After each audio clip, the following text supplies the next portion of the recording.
வாங்க ரத்னாமா கிச்சன் வீடியோக்குள்ளே உங்கள் அனைவரையும் வரவேற்கிறேன். இப்போ வந்து கொஞ்ச நாளாக வீடியோ போட முடியலைங்க. என்னால் பிள்ளைங்கள்லாம் ஸ்கூலுக்கு போகிறதுனால என்னால் போட முடியலை. அவங்களுக்கே வேலை கரெக்டாக இருக்குது. குறிப்புகள் வந்து அப்பாவை பற்றி நான் சொல்கிறேங்க. அப்பா வந்து காங்கிரஸ் தியாகிங்க, கவர்மெண்ட் வேலைங்க, கவர்மெண்ட் வேலையில் இருந்தாங்க. அப்போ வந்து இந்திரா காந்திகிட்ட போய் டெல்லியில் போய் செப்பு பட்டை அப்பா வாங்கிட்டு வந்தாங்க. காங்கிரஸ் தியாகி போருக்கெல்லாம் போனாங்க. போருக்கெல்லாம் போய் ரொம்ப கஷ்டப்பட்டு அங்கேயெல்லாம் போருக்கெல்லாம் போய் சண்டையெல்லாம் போட்டு அதுக்கப்புறம் இங்கே வந்து ரொம்ப வருஷம் சென்று ஒவ்வொரு ஊருக்கு அப்பா மாற்றுவாங்க கவர்மெண்ட் வேலைங்கிறனால.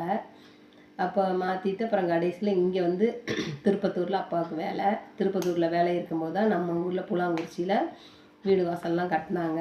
கட்டி நல்ல விதமாக இருந்தாங்க. அப்புறம் 40 வயசில் தான் அப்பாவுக்கு கல்யாணம் ஆகி அப்புறம் 10 வருஷம் சென்று தான் நான் பிறந்து அப்புறம் 13 வயசுங்கும் போதெல்லாம் அப்பாவும் அம்மாவும் ஒரே வருஷத்தில் 2 பேரும் இறந்துட்டாங்க. அதுக்கப்புறம் நாங்கள் வந்து பணம்னு இல்லைன்னு சொல்கிறவங்களுக்கு வர்றவங்களுக்கு கேட்டு உதவுவாங்க அப்பா. அப்புறம் தேள் கடிச்சிருச்சுன்னா அங்கேருந்து எல்லாம் வந்தாங்கன்னா அப்பா வந்து தேள் கடிக்கு மருந்து வைப்பாங்க. போகும்போது எல்லோரும் கையெடுத்து கும்பிட்டு போவாங்க. என்ன கஷ்டம் வந்தாலும் சரி அப்பா வந்து கேட்டாங்கன்னா பணம் இல்லைன்னே சொல்ல மாட்டாங்க. எல்லாருக்கும் நல்லபடியாக உதவுவாங்க. அதுக்கப்புறம் இன்றைக்கும் அவருக்கு வந்து பேரும் புகழும் இன்றைக்கும் நல்ல பேரும் புகழும். அங்கேருந்து அமலாக்கல்லேருந்து எல்லாம் சுற்றி உட்காந்துருந்தாங்கன்னா அப்பா வந்தாங்கன்னா எந்திரிச்சு நிற்பாங்க. அவ்வளோ ஒரு மரியாதை அப்பாவுக்கு. இன்னமுமே வந்து அப்பா செத்து ரொம்ப வருஷம் ஆச்சு. ஆனாலும் இன்றைக்கும் ராமநாசரி மகளா அப்படின்னு சொல்லி நம்மளாம் வந்துட்டோம்னா அவ்வளோ பேரும் புகழும் இன்றைக்கும் அவரோட பேர் விளங்குது புலாங்குறிச்சியில்.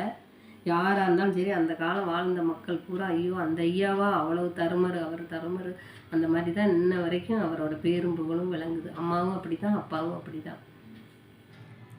எங்கள் சேனல் வந்து எங்கள் அப்பா வந்து கவர்மெண்ட் வேலைங்கிறனால எல்லா ஊருக்காக மாற்றும் போது அந்த தனுஷ்கோடியில் தான் நான் பிறந்தது. நாங்கள் பிறந்து கொஞ்ச நாள் அங்கே இருந்தோம். அதுக்கப்புறமேட்டு தான் இந்த ஊருக்கு அப்புறம் வருஷமாகி தான் நாங்கள் இந்த ஊருக்கு வந்தோம். இந்த ஊருக்கு வந்து நாங்கள் ரொம்ப வருஷம் ஆயிடுச்சு. நானே பேரம்பேத்தி எடுத்துட்டேன். ரொம்ப வருஷம் ஆயிடுச்சு. நான் வந்து அங்கே பிறந்தேங்க. இப்போ வந்து அப்பாவோட போட்டோவும் அப்பா வாங்கின செப்பு பட்டையும் இந்த சேனலில் நான் லாஸ்ட்டில் இந்த வரும் பாருங்கள். அப்பா போட்டோவும் செப்பு பட்டையும். இது பிடிச்சிருந்துச்சுன்னா லைக் பண்ணுங்கள், ஷேர் பண்ணுங்கள், கமெண்ட் பண்ணுங்கள், பெல் பட்டனை கிளிக் பண்ணிவிடுங்க. ஃப்ரெண்ட்ஸ்க்கு எல்லாருக்கும் ஷேர் பண்ணுங்கள். அடுத்த வீடியோ பார்க்கலாம்.